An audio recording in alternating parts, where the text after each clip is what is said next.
ఎన్నో కష్ట నష్టాల కోర్చి ఒకరిద్దరు కాదు, నిజంగా చెప్పాలంటే కొంతమంది తమ తమ వ్యక్తిగతమైన సమస్యలు ఉన్నా కూడా వాటన్నిటినీ పక్కన పెట్టి నిర్విరామంగా పనిచేసినారు. వారందరికీ పేరు పేరున హృదయపూర్వకంగా వినమ్రంగా నమస్సులు, వినమ్రంగా ధన్యవాదాలు.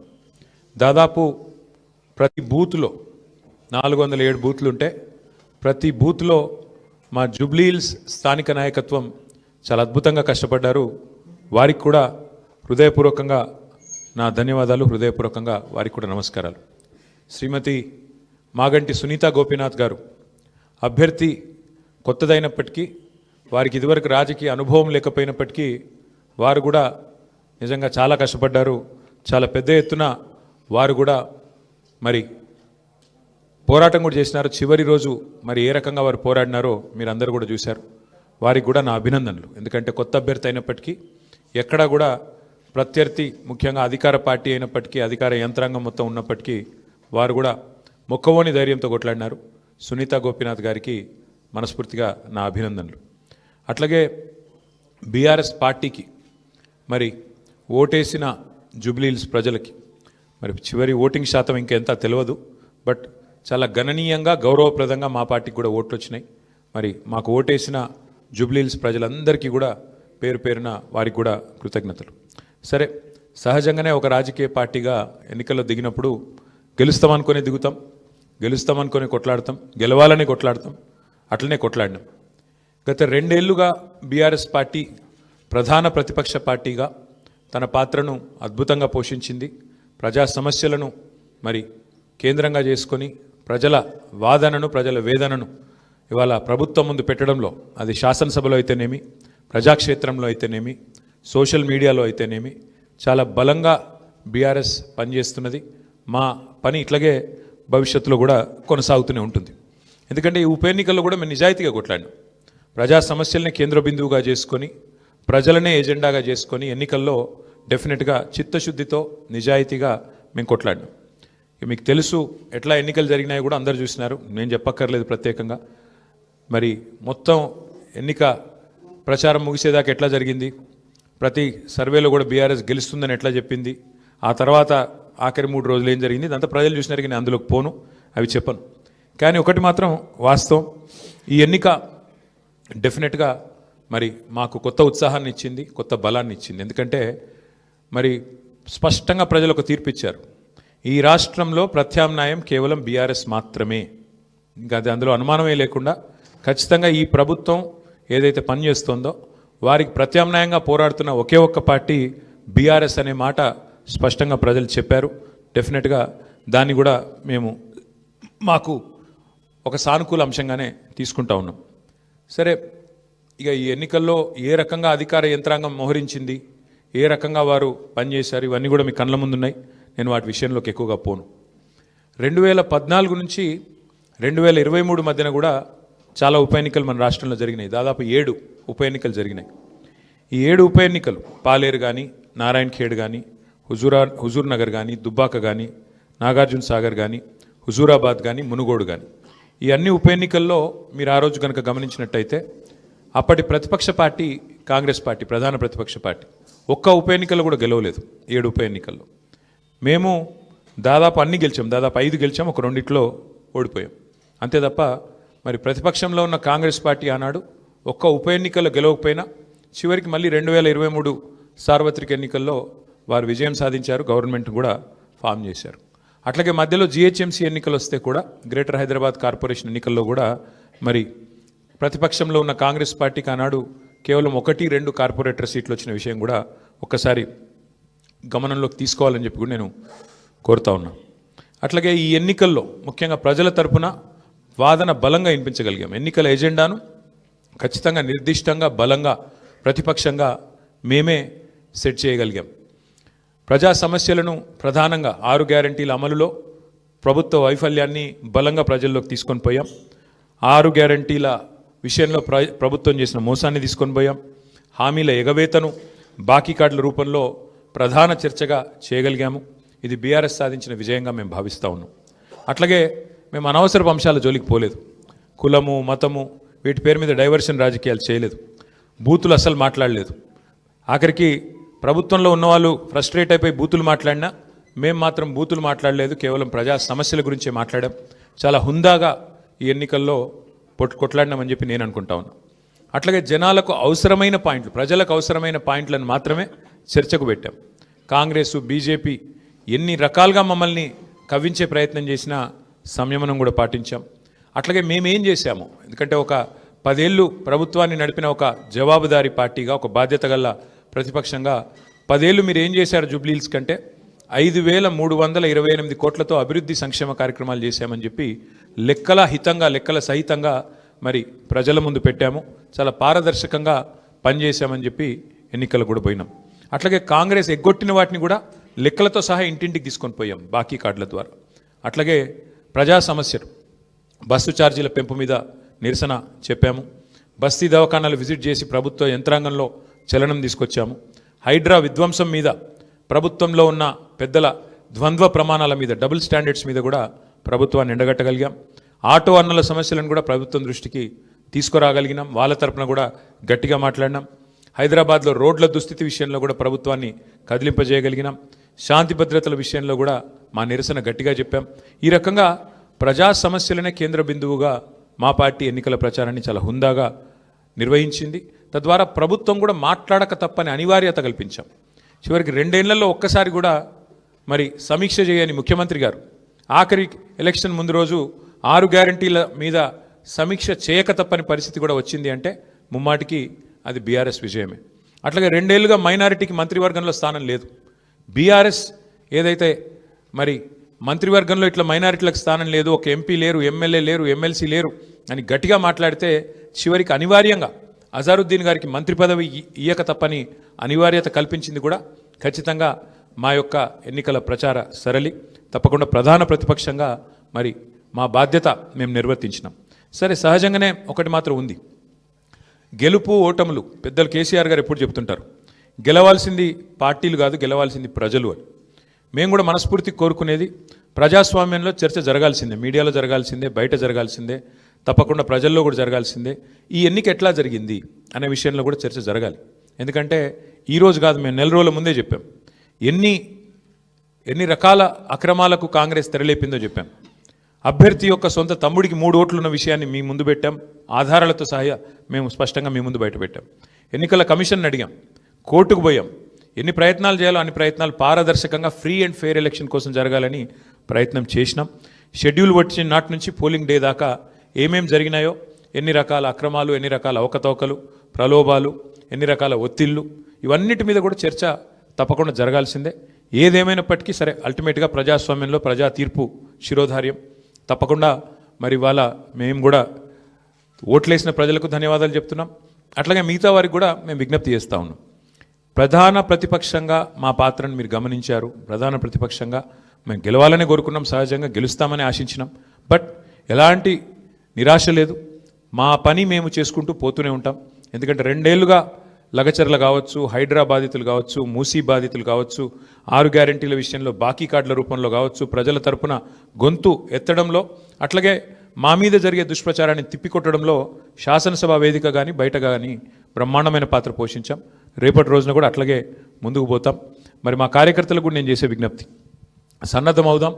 అన్ని రకాలుగా ప్రజాక్షేత్రంలో మనం ఈ ప్రభుత్వాన్ని నిలదీయడంలో సఫలమైనాం. ముఖ్యంగా మా సోషల్ మీడియాలో పనిచేసే మా తమ్ముళ్ళు చెల్లెళ్ళకు కూడా నేను హృదయపూర్వకంగా అభినందనలు చెప్తా ఉన్నాను.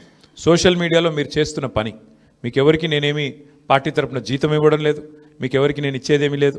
అయినప్పటికీ వాలంటరీగా పార్టీ మీద ఉన్న ప్రేమతో, నాయకుడు కేసీఆర్ గారి మీద ఉన్న అభిమానంతో మీరు చేస్తున్న కృషి, మీరు చేస్తున్న పని ఏదైతే ఉన్నదో మనస్ఫూర్తిగా నేను మీకు కూడా ధన్యవాదాలు తెలియజేస్తా ఉన్నా. అట్లాగే మా పార్టీ కార్యకర్తలకు, మరి మా గులాబీ కుటుంబ సభ్యులందరికీ నేను చేసే ప్రార్థన, దీంతో మనం నిరాశపడవలసిన అవసరం లేదు, బాధపడవలసిన అవసరం లేదు. తప్పకుండా ముందుకు పోదాం. అట్లా అనుకుంటే ఇవాళ జాతీయ స్థాయిలో కూడా మీరు చూసినట్టయితే మరి కాంగ్రెస్ పార్టీ బీహార్లో తన ఉనికిని కోల్పోయే పరిస్థితి ఉన్నది. కాబట్టి ఇవన్నీ సహజం, గెలుపులు ఓటములు సహజం. దీన్ని ఏదో పెద్ద సెట్ బ్యాక్ లాగా చూసుకోవాల్సిన అవసరం లేదు. తప్పకుండా మరింత బలంగా వద్దాం, ముందుకొద్దాం. ఒక రబ్బర్ బంతిని గోడకేసి కొడితే ఎట్లయితే తిరిగి బలంగా వెనకకు వస్తుందో అట్లా మనం కూడా తప్పకుండా తిరిగి వెనక్కి వద్దాం. పెద్దలు కేసీఆర్ గారు తిరిగి రాష్ట్రానికి ముఖ్యమంత్రిగా మళ్ళీ బాధ్యతలు చేపట్టేదాకా ఎవరి శక్తి మేరకు వారు శక్తి వంచన లేకుండా కష్టపడదామని చెప్పి మా నాయకులు కార్యకర్తలకు మరొకసారి ధన్యవాదాలు తెలియజేస్తూ కష్టించి పనిచేసిన మా నాయకత్వం మొత్తం కూడా ఇక్కడ ఉంది. ఒక ఇద్దరు గురించి నేను ప్రత్యేకంగా చెప్పాలి. హరీష్ రావు గారు మధ్యలో పాపం వారి తండ్రి అనుకోకుండా అకాల మరణం జరిగింది. అయినప్పటికీ ఆయన ఇవాళ కూడా పూజలో ఉన్నారు. ఈ నిమిషానికి కూడా పాపం వారి తండ్రి గారికి సంబంధించిన స్వర్గపాత్రకు సంబంధించిన పూజలో ఉన్నారు. అయినప్పటికీ ఇంట్లో ఉండి కూడా ఆయన కూడా చాలా కష్టపడ్డారు. వారితో పాటు ఇంకా చాలామంది, మా రవీంద్రరావు గారు మా ఎమ్మెల్సీ, వాళ్ళ సొంత అన్నగారు చనిపోయినారు. అన్నగారు చనిపోతే కూడా ఉదయం పోయి సాయంత్రం వచ్చినారు. అంటే అంత కమిట్మెంట్తో మా నాయకత్వం పనిచేసింది. అట్లా ఇంకెంతోమంది ఉన్నారు. నేను ఒకరిద్దరు పేర్లు చెప్తున్నాను, ఏమనుకోవద్దు. ఎంతోమంది నాకు తెలిసిన 2 ఎగ్జాంపుల్ చెప్పినాను. ఇంకెంతోమంది తమ తమ కుటుంబాలను వదిలేసి దీపావళి కూడా పోకుండా మా నాయకులు హైదరాబాద్లోనే ఇక్కడే ఉండి దీపావళి పండుగ కూడా పోకుండా కుటుంబంతో ఉండకుండా జూబ్లీహిల్స్ నియోజకవర్గంలోనే మకాం వేసి పనిచేసినారు. వాళ్ళందరికీ కూడా నేను శిరస్సు వంచి ధన్యవాదాలు తెలియజేస్తా ఉన్నా. సరే, దీన్ని ఒక చిన్న సెట్ బ్యాక్గా చూస్తాం తప్ప ఇంకోటి కానీ కాదని మళ్ళొకసారి తెలియజేస్తూ, పత్రికా మిత్రులు కూడా అందరు సహకరించారు, మా ఇంటర్వ్యూలు తీసుకున్నారు, ప్రజల వాణిని కూడా వినిపించారు. మీకు కూడా ప్రత్యేకంగా మీడియా కూడా ధన్యవాదాలు తెలియజేస్తూ మీ అందరికీ నమస్కారం. Thank you. ఏమైనా అడగదలుచుకుంటే అడగచ్చు, లేదంటే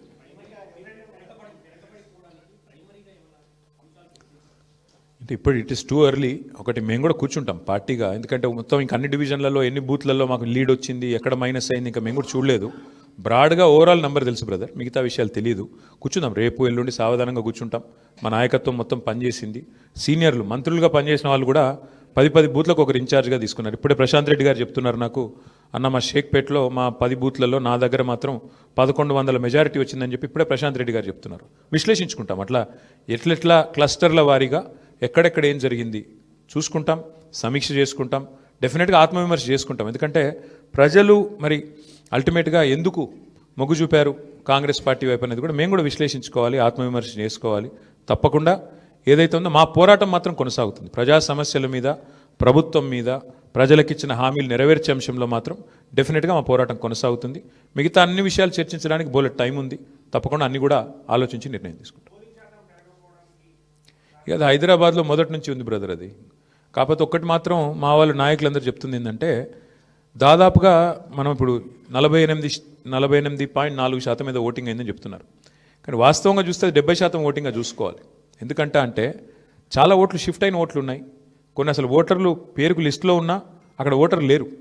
కాబట్టి ఒక రకంగా చెప్పాలంటే 65-70% ఓటింగ్ అయినట్టు అనుకోవాలి మనం. కాబట్టి ఓటింగ్ నార్మల్ కంటే పెరిగింది, కానీ ఇంకా పెరిగింటే బాగుండేది అనే భావన ఉంది. ముఖ్యంగా కాలనీల్లో కొంత పెరిగింటే బాగుండేది, జరగలేదు. దానికి కారణాలు పలు రకాలుగా ఉన్నాయి. బట్ చూడాలి, భవిష్యత్తులో అన్న మారుతుందేమో చూడాలి.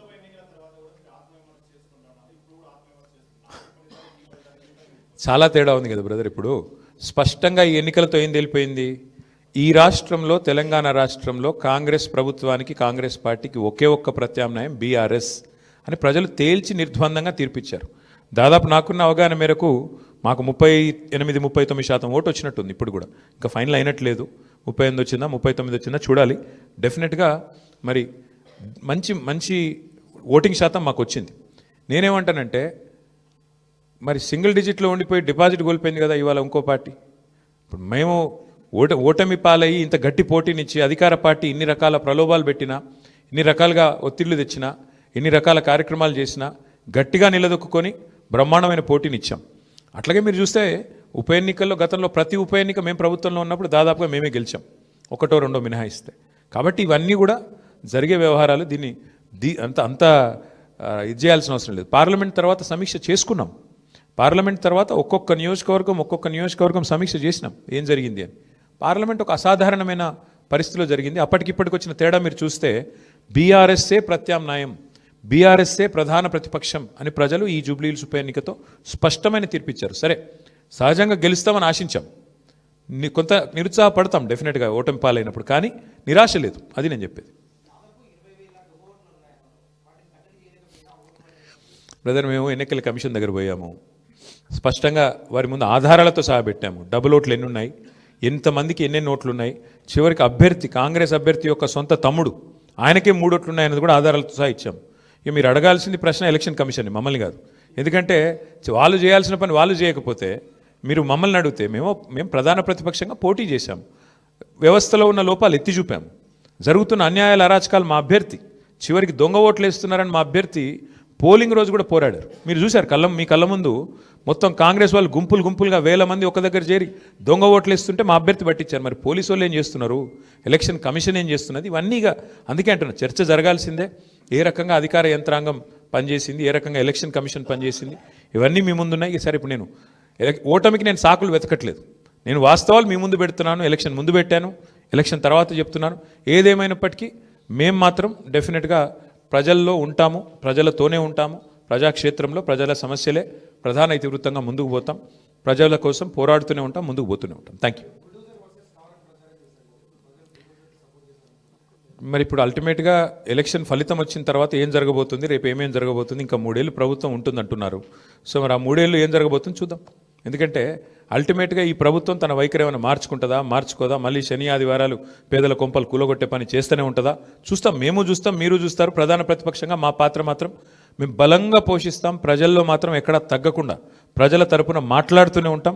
ఈ విషయంలో మమ్మల్ని ఏ రకమైన వారు ప్రయత్నాలు చేసినా మా గొంతు మాత్రం నొక్కలేరు, ఇది మాత్రం పక్కా. ఇప్పుడు మీరు చూస్తే పశ్చిమ బెంగాల్లో బీజేపీ నుంచి పోయి ఆయన ఎమ్మెల్యే గారు ముకుల్ రాయ్ అని తృణమూల్ కాంగ్రెస్లో చేరారు. హైకోర్టే కొట్టేసింది, ఆయన డిస్క్వాలిఫై చేసింది. మరి పశ్చిమ బెంగాల్లో జరిగింది ఇక్కడ కూడా జరుగుతుందని మేము కూడా ఆశిస్తున్నాం. ఎందుకంటే న్యాయమే కదా. యాంటీ డిఫెక్షన్లా దేశమంతా ఒకటే ఉంది, బెంగాల్కు వేరే లేదు, తెలంగాణకు ఇంకోటి లేదు.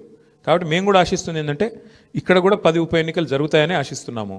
అయితే ఇక్కడ గమ్మత్ ఏంటంటే ఒక్క ఉప ఎన్నికకే మరి ఇంత అపసోపాలు పడ్డారు కాంగ్రెస్ వాళ్ళు. మరి 10 ఉప ఎన్నికలు వస్తే వాళ్ళకి ముచ్చెమటలు బట్టి మరి రాహుల్ గాంధీని, ఇంకా ఇందిరాగాంధీని, ఇంకా సోనియా గాంధీని అందరినీ దించుతారేమో చూడాలి. కాబట్టి మేమైతే ధైర్యంగా లోకల్ బాడీ ఎలక్షన్ వచ్చినా ఉప ఎన్నిక వచ్చినా అన్నీ ఎదుర్కొంటాం. మాకు కొత్త ఏం కాదు ఇది. 2001 నుంచి కొట్లాడుతూనే ఉన్నాం, భవిష్యత్తులో కూడా కొట్లాడతాం. మాకు ఎన్నికలేం కొట్లాడడం కొత్త కాదు, గెలుపులు ఓటములు అన్నీ చూసాం మేము. ఆ స్థితప్రజ్ఞత మాకుంది. మరి కాంగ్రెస్ వాళ్ళు ఒక్క దెబ్బకే, ఒక్క ఉప ఎన్నికకే ముఖ్యమంత్రి కాలికి బల్బం కట్టుకొని వెంకటగిరి బస్తీలలో కూడా తిరిగిండు. మరి 10 ఉప ఎన్నికలు వస్తే మరి ఏం చేస్తారో చూడాలి. Thank you. అవును, ఎవరన్నారు? నీకు పేపర్ లీక్ అయిందా? నేనేమంటా, వస్తే కొట్లాడతాం, ఏమున్నది బ్రదర్ అలా. ఇప్పుడు అల్టిమేట్గా కంటోన్మెంట్ ఉప ఎన్నిక ఒక అసాధారణమైన పరిస్థితిలో జరిగింది. అందులో మాకు 3వ స్థానం వచ్చింది. ఈరోజు మరి ఈ ఎన్నికల్లో మేము గౌరవప్రదంగా మాకు దాదాపు 38-39% ఓటింగ్ వచ్చింది. 38-39% ఓటింగ్ అంటే కూడా తక్కువేం కాదు ప్రతిపక్షంలో. సరే, సహజంగా పోటీ చేసినప్పుడు గెలుస్తామనే కొట్లాడతాం, గెలవమని ఎందుకు అనుకుంటాం? సరే, జరిగింది ఏందో మీరు చూసిండ్రు కదా, ఇప్పుడు మీ మీడియాలోనే చూపెట్టిరు, నేను చెప్పుడు కాదు కదా. ఎన్నికల రోజు ఎట్లా విచ్చలవిడిగా ఏమేం చేసిరో మీరు చూసిండ్రు. ఎన్నికల కమిషన్ ఎంత అట్రఫ్లాప్ అయిందో మీరు చూసిండ్రు. ప్రజాస్వామ్యాన్ని ఎట్లా అడ్డంగా తుంగలో దొక్కిరో మీరు చూసిండ్రు. కానీ ఇవేవి మా ఓటమి కారణమని నేను చెప్తలేను, ఇవన్నీ జరిగినాయని చెప్తున్నాను అంతే. ప్లస్ ఒక్కొక్కరికి ఎన్ని ఓట్లు రాయించిండ్రు అది కూడా చూసిండ్రు. కాబట్టి ఇన్ని ఉన్నాయి. కాబట్టి నేనేమంటున్నా అంటే దీని మీద చర్చ జరగాలి, భవిష్యత్తులోనే చర్చ జరగాలి. ఏదేమైనప్పటికీ we are thankful to the people of Jubilee Hills. We are certainly thankful to the people of Telangana for continuing to affirm their faith in the leadership of KCR Garu. We will fight on public issues, we will fight on all people's issues till such time as KCR Garu once again leads the state of Telangana, and we will continue to do our job as the principal opposition. Thank you.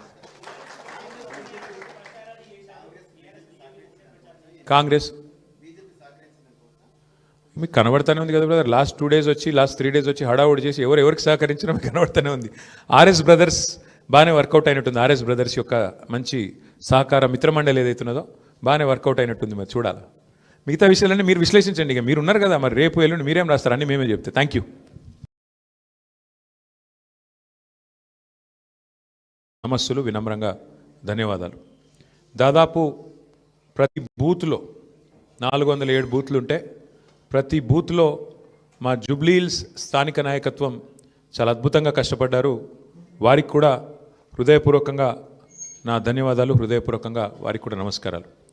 శ్రీమతి మాగంటి సునీత గోపీనాథ్ గారు అభ్యర్థి కొత్తదైనప్పటికీ, వారికి ఇదివరకు రాజకీయ అనుభవం లేకపోయినప్పటికీ వారు కూడా నిజంగా చాలా కష్టపడ్డారు.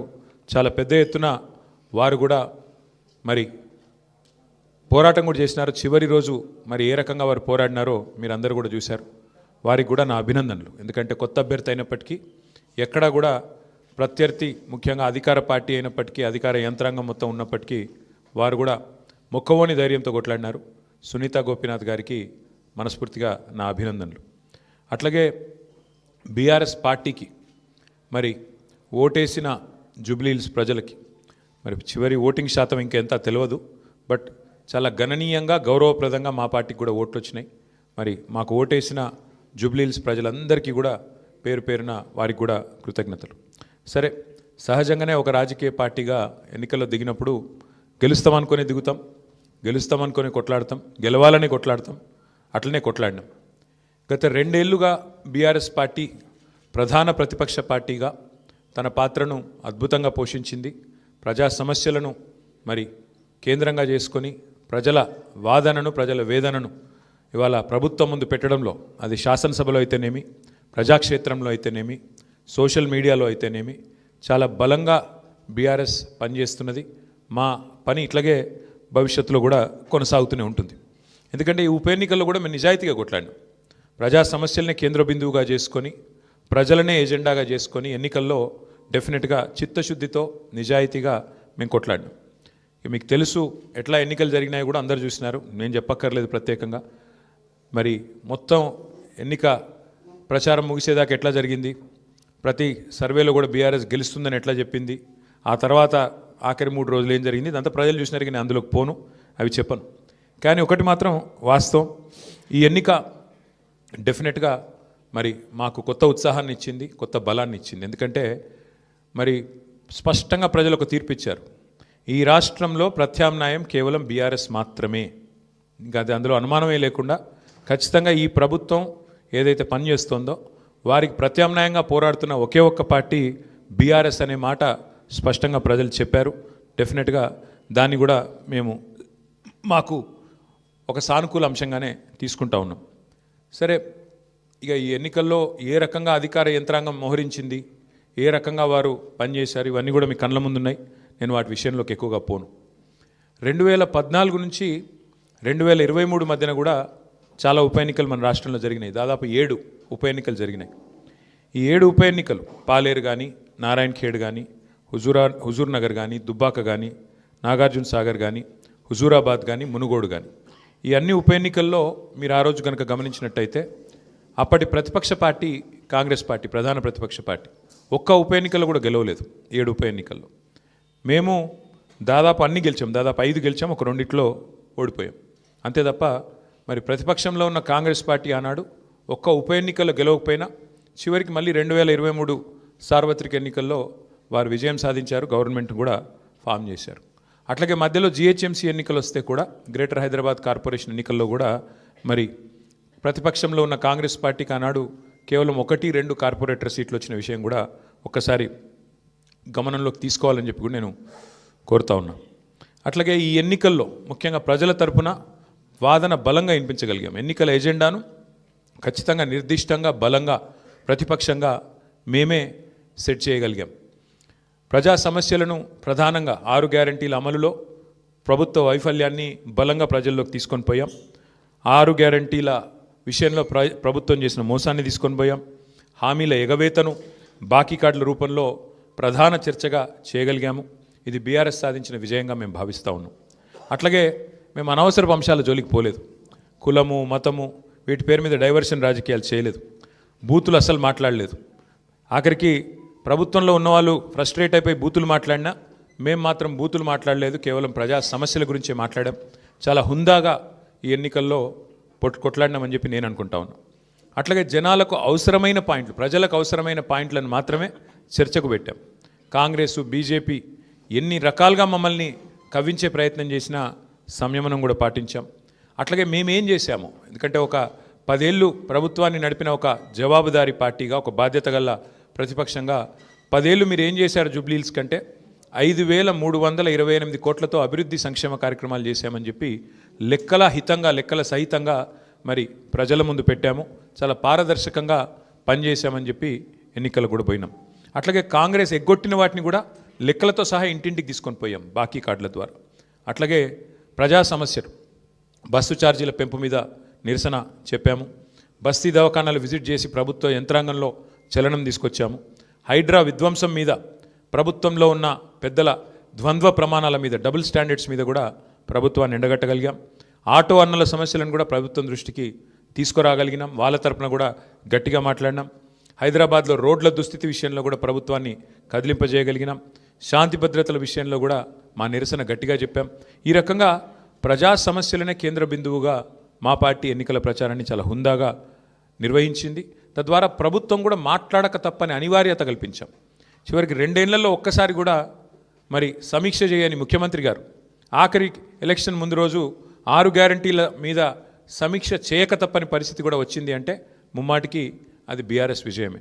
అట్లాగే 2 ఏళ్లుగా మైనారిటీకి మంత్రివర్గంలో స్థానం లేదు. బీఆర్ఎస్ ఏదైతే మరి మంత్రివర్గంలో ఇట్లా మైనారిటీలకు స్థానం లేదు, ఒక ఎంపీ లేరు, ఎమ్మెల్యే లేరు, ఎమ్మెల్సీ లేరు అని గట్టిగా మాట్లాడితే చివరికి అనివార్యంగా అజారుద్దీన్ గారికి మంత్రి పదవి ఇయ్యక తప్పని అనివార్యత కల్పించింది కూడా ఖచ్చితంగా మా యొక్క ఎన్నికల ప్రచార సరళి. తప్పకుండా ప్రధాన ప్రతిపక్షంగా మరి మా బాధ్యత మేము నిర్వర్తించినాం.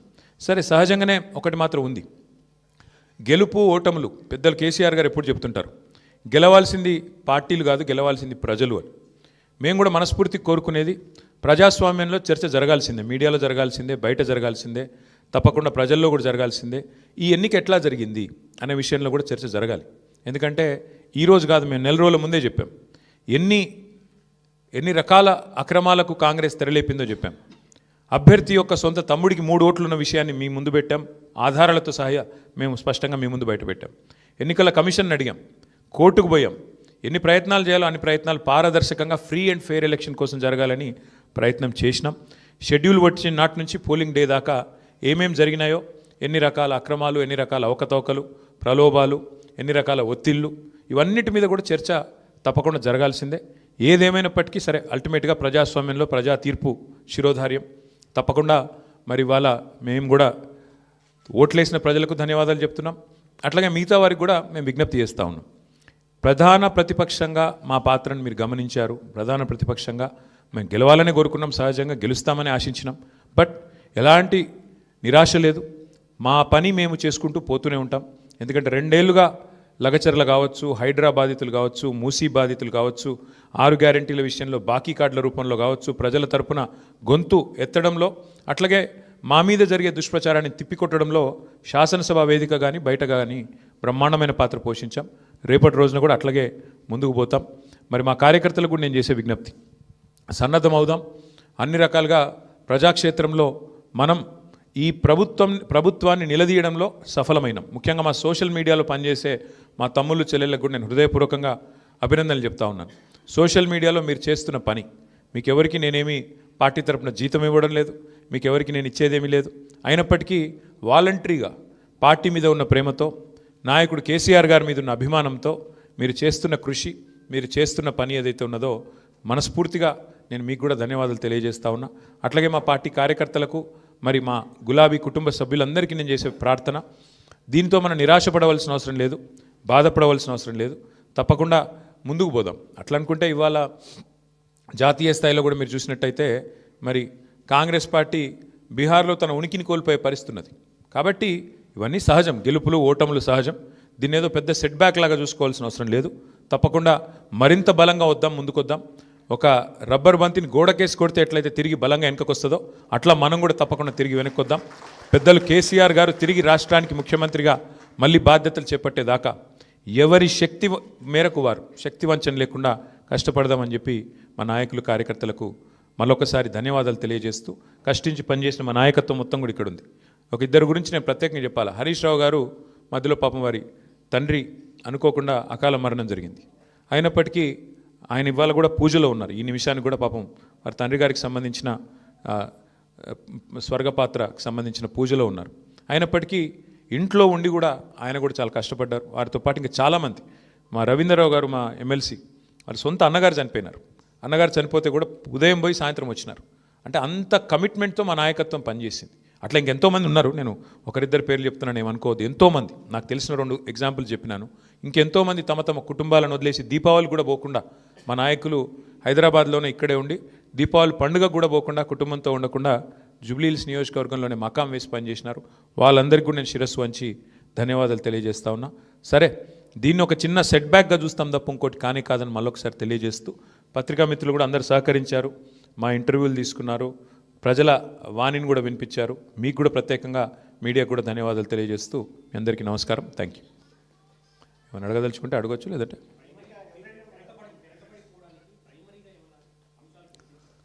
అంటే ఇప్పుడు ఇట్ ఇస్ టూ ఎర్లీ. ఒకటి మేము కూడా కూర్చుంటాం పార్టీగా, ఎందుకంటే మొత్తం ఇంకా అన్ని డివిజన్లలో ఎన్ని బూత్లలో మాకు లీడ్ వచ్చింది, ఎక్కడ మైనస్ అయింది, ఇంకా మేము కూడా చూడలేదు.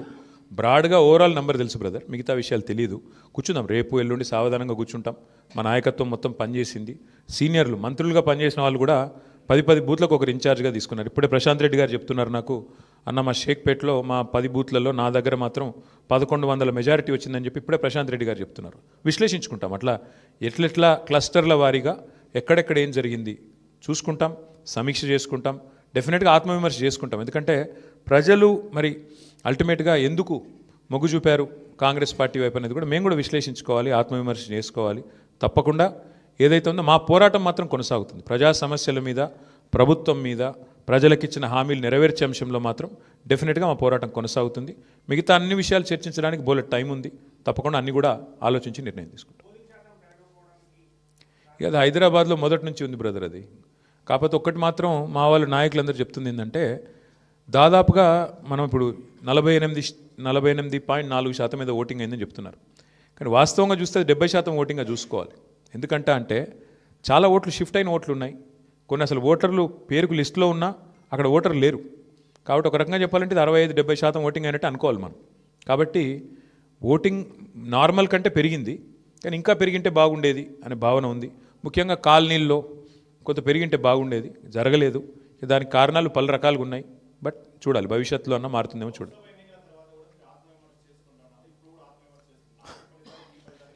చాలా తేడా ఉంది కదా బ్రదర్. ఇప్పుడు స్పష్టంగా ఈ ఎన్నికలతో ఏం తెలిపోయింది, ఈ రాష్ట్రంలో, తెలంగాణ రాష్ట్రంలో కాంగ్రెస్ ప్రభుత్వానికి, కాంగ్రెస్ పార్టీకి ఒకే ఒక్క ప్రత్యామ్నాయం బీఆర్ఎస్ అని ప్రజలు తేల్చి నిర్ద్వందంగా తీర్పిచ్చారు.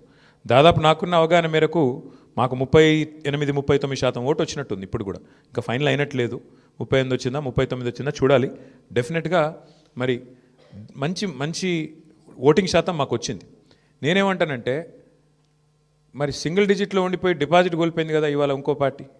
ఇప్పుడు మేము ఓటమి పాలయ్యి ఇంత గట్టి పోటీనిచ్చి అధికార పార్టీ ఇన్ని రకాల ప్రలోభాలు పెట్టినా, ఇన్ని రకాలుగా ఒత్తిళ్లు తెచ్చినా, ఎన్ని రకాల కార్యక్రమాలు చేసినా గట్టిగా నిలదొక్కుని బ్రహ్మాండమైన పోటీనిచ్చాం. అట్లాగే మీరు చూస్తే ఉప ఎన్నికల్లో గతంలో ప్రతి ఉప ఎన్నిక మేము ప్రభుత్వంలో ఉన్నప్పుడు దాదాపుగా మేమే గెలిచాం, ఒకటో రెండో మినహాయిస్తే. కాబట్టి ఇవన్నీ కూడా జరిగే వ్యవహారాలు. దీన్ని అంత ఇది చేయాల్సిన అవసరం లేదు. పార్లమెంట్ తర్వాత సమీక్ష చేసుకున్నాం. పార్లమెంట్ తర్వాత ఒక్కొక్క నియోజకవర్గం సమీక్ష చేసినాం ఏం జరిగింది అని. పార్లమెంట్ ఒక అసాధారణమైన పరిస్థితిలో జరిగింది. అప్పటికిప్పటికి వచ్చిన తేడా మీరు చూస్తే బీఆర్ఎస్ఏ ప్రత్యామ్నాయం, బీఆర్ఎస్ఏ ప్రధాన ప్రతిపక్షం అని ప్రజలు ఈ జూబ్లీహిల్స్ ఉప ఎన్నికతో స్పష్టమైన తీర్పిచ్చారు. సరే, సహజంగా గెలుస్తామని ఆశించాం, కొంత నిరుత్సాహపడతాం డెఫినెట్గా ఓటమి పాలైనప్పుడు, కానీ నిరాశ లేదు. అది నేను చెప్పేది. బ్రదర్, మేము ఎన్నికల కమిషన్ దగ్గర పోయాము, స్పష్టంగా వారి ముందు ఆధారాలతో సహా పెట్టాము. డబుల్ ఓట్లు ఎన్ని ఉన్నాయి, ఎంతమందికి ఎన్నెన్ని ఓట్లు ఉన్నాయి, చివరికి అభ్యర్థి, కాంగ్రెస్ అభ్యర్థి యొక్క సొంత తమ్ముడు, ఆయనకే 3 ఓట్లు ఉన్నాయన్నది కూడా ఆధారాలతో సహా ఇచ్చాము. ఇక మీరు అడగాల్సింది ప్రశ్న ఎలక్షన్ కమిషన్ని, మమ్మల్ని కాదు. ఎందుకంటే వాళ్ళు చేయాల్సిన పని వాళ్ళు చేయకపోతే మీరు మమ్మల్ని అడిగితే మేము ప్రధాన ప్రతిపక్షంగా పోటీ చేశాము, వ్యవస్థలో ఉన్న లోపాలు ఎత్తి చూపాము, జరుగుతున్న అన్యాయాల అరాచకాలు మా అభ్యర్థి, చివరికి దొంగ ఓట్లు వేస్తున్నారని మా అభ్యర్థి పోలింగ్ రోజు కూడా పోరాడారు. మీరు చూశారు, మీ కళ్ళ ముందు మొత్తం కాంగ్రెస్ వాళ్ళు గుంపులుగా 1000 మంది ఒక దగ్గర చేరి దొంగ ఓట్లు వేస్తుంటే మా అభ్యర్థి పట్టించారు. మరి పోలీసు వాళ్ళు ఏం చేస్తున్నారు, ఎలక్షన్ కమిషన్ ఏం చేస్తున్నది, ఇవన్నీగా అందుకే అంటున్నా, చర్చ జరగాల్సిందే. ఏ రకంగా అధికార యంత్రాంగం పనిచేసింది, ఏ రకంగా ఎలక్షన్ కమిషన్ పనిచేసింది, ఇవన్నీ మీ ముందున్నాయి. సరే, ఇప్పుడు నేను ఓటమికి నేను సాకులు వెతకట్లేదు, నేను వాస్తవాలు మీ ముందు పెడుతున్నాను. ఎలక్షన్ ముందు పెట్టాను, ఎలక్షన్ తర్వాత చెప్తున్నాను. ఏదేమైనప్పటికీ మేము మాత్రం డెఫినెట్గా ప్రజల్లో ఉంటాము, ప్రజలతోనే ఉంటాము. ప్రజాక్షేత్రంలో ప్రజల సమస్యలే ప్రధాన ఇతివృత్తంగా ముందుకు పోతాం. ప్రజల కోసం పోరాడుతూనే ఉంటాం, ముందుకు పోతూనే ఉంటాం. Thank you. మరి ఇప్పుడు అల్టిమేట్గా ఎలక్షన్ ఫలితం వచ్చిన తర్వాత ఏం జరగబోతుంది, రేపు ఏమేం జరగబోతుంది, ఇంకా 3 ఏళ్ళు ప్రభుత్వం ఉంటుందంటున్నారు. సో మరి ఆ 3 ఏళ్ళు ఏం జరగబోతుంది చూద్దాం. ఎందుకంటే అల్టిమేట్గా ఈ ప్రభుత్వం తన వైఖరి ఏమైనా మార్చుకుంటుందా, మార్చుకోదా, మళ్ళీ శని ఆదివారాలు పేదల కొంపలు కూలగొట్టే పని చేస్తూనే ఉంటుందా చూస్తాం. మేము చూస్తాం, మీరు చూస్తారు. ప్రధాన ప్రతిపక్షంగా మా పాత్ర మాత్రం మేము బలంగా పోషిస్తాం. ప్రజల్లో మాత్రం ఎక్కడా తగ్గకుండా ప్రజల తరపున మాట్లాడుతూనే ఉంటాం. ఈ విషయంలో మమ్మల్ని ఏ రకమైన వారు ప్రయత్నాలు చేసినా మా గొంతు మాత్రం నొక్కలేరు, ఇది మాత్రం పక్కా. ఇప్పుడు మీరు చూస్తే పశ్చిమ బెంగాల్లో బీజేపీ నుంచి పోయి ఆయన ఎమ్మెల్యే గారు ముకుల్ రాయ్ అని తృణమూల్ కాంగ్రెస్లో చేరారు. హైకోర్టే కొట్టేసింది, ఆయన డిస్క్వాలిఫై చేసింది. మరి పశ్చిమ బెంగాల్లో జరిగింది ఇక్కడ కూడా జరుగుతుందని మేము కూడా ఆశిస్తున్నాం. ఎందుకంటే న్యాయమే కదా. యాంటీ డిఫెక్షన్లా దేశమంతా ఒకటే ఉంది. బెంగాల్కు వేరే లేదు, తెలంగాణకు ఇంకోటి లేదు. కాబట్టి మేము కూడా ఆశిస్తుంది ఏంటంటే ఇక్కడ కూడా 10 ఉప ఎన్నికలు జరుగుతాయని ఆశిస్తున్నాము. అయితే ఇక్కడ గమ్మత్ ఏంటంటే ఒక్క ఉప ఎన్నికకే మరి ఇంత అపసోపాలు పడ్డారు కాంగ్రెస్ వాళ్ళు. మరి 10 ఉప ఎన్నికలు వస్తే వాళ్ళకి ముచ్చెమటలు బట్టి మరి రాహుల్ గాంధీని, ఇంకా ఇందిరాగాంధీని, ఇక సోనియా గాంధీని అందరిని దించుతారేమో చూడాలి. కాబట్టి మేమైతే ధైర్యంగా లోకల్ బాడీ ఎలక్షన్ వచ్చినా ఉప ఎన్నిక వచ్చినా అన్నీ ఎదుర్కొంటాం. మాకు కొత్త ఏం కాదు ఇది. 2001 నుంచి కొట్లాడుతూనే ఉన్నాం, భవిష్యత్తులో కూడా కొట్లాడతాం. మాకు ఎన్నికలేం కొట్లాడడం కొత్త కాదు. గెలుపులు ఓటములు అన్నీ చూసాం మేము. ఆ స్థితప్రజ్ఞత మాకుంది. మరి కాంగ్రెస్ వాళ్ళు ఒక్క దెబ్బకే ఒక్క ఉప ఎన్నికకే ముఖ్యమంత్రి కాలికి బల్బం కట్టుకొని వెంకటగిరి బస్తీలలో కూడా తిరిగిండు. మరి 10 ఉప ఎన్నికలు వస్తే మరి ఏం చేస్తారో చూడాలి. Thank you. అవును, ఎవరన్నారు? నీకు పేపర్ లీక్ అయిందా? నేనేమంటా, వస్తే కొట్లాడతాం, ఏమున్నది బ్రదర్ అలా. ఇప్పుడు అల్టిమేట్గా కంటోన్మెంట్ ఉప ఎన్నిక ఒక అసాధారణమైన పరిస్థితిలో జరిగింది. అందులో మాకు 3వ స్థానం వచ్చింది. ఈరోజు మరి ఈ ఎన్నికల్లో మేము గౌరవప్రదంగా మాకు దాదాపు 38-39% ఓటింగ్ వచ్చింది. 38-39% ఓటింగ్ అంటే కూడా తక్కువేం కాదు ప్రతిపక్షంలో. సరే, సహజంగా పోటీ చేసినప్పుడు గెలుస్తామనే కొట్లాడతాం, గెలవమని ఎందుకు అనుకుంటాం? సరే, జరిగింది ఏందో మీరు చూసిండ్రు కదా. ఇప్పుడు మీ మీడియాలోనే చూపెట్టిరు, నేను చెప్పుడు కాదు కదా. ఎన్నికల రోజు ఎట్లా విచ్చలవిడిగా ఏమేం చేసిరో మీరు చూసిండ్రు. ఎన్నికల కమిషన్ ఎంత అట్రఫ్లాప్ అయిందో మీరు చూసిండ్రు. ప్రజాస్వామ్యాన్ని ఎట్లా అడ్డంగా తుంగలో దొక్కిరో మీరు చూసిండ్రు. కానీ ఇవేవి మా ఓటమి కారణమని నేను చెప్తలేను, ఇవన్నీ జరిగినాయని చెప్తున్నాను అంతే. ప్లస్ ఒక్కొక్కరికి ఎన్ని ఓట్లు రాయించిండ్రు అది కూడా చూసిండ్రు. కాబట్టి ఇన్ని ఉన్నాయి. కాబట్టి నేనేమంటున్నా అంటే దీని మీద చర్చ జరగాలి, భవిష్యత్తులోనే చర్చ జరగాలి. ఏదేమైనప్పటికీ we are thankful to the people of Jubilee Hills. We are certainly thankful to the people of Telangana for continuing to affirm their faith in the leadership of KCR garu.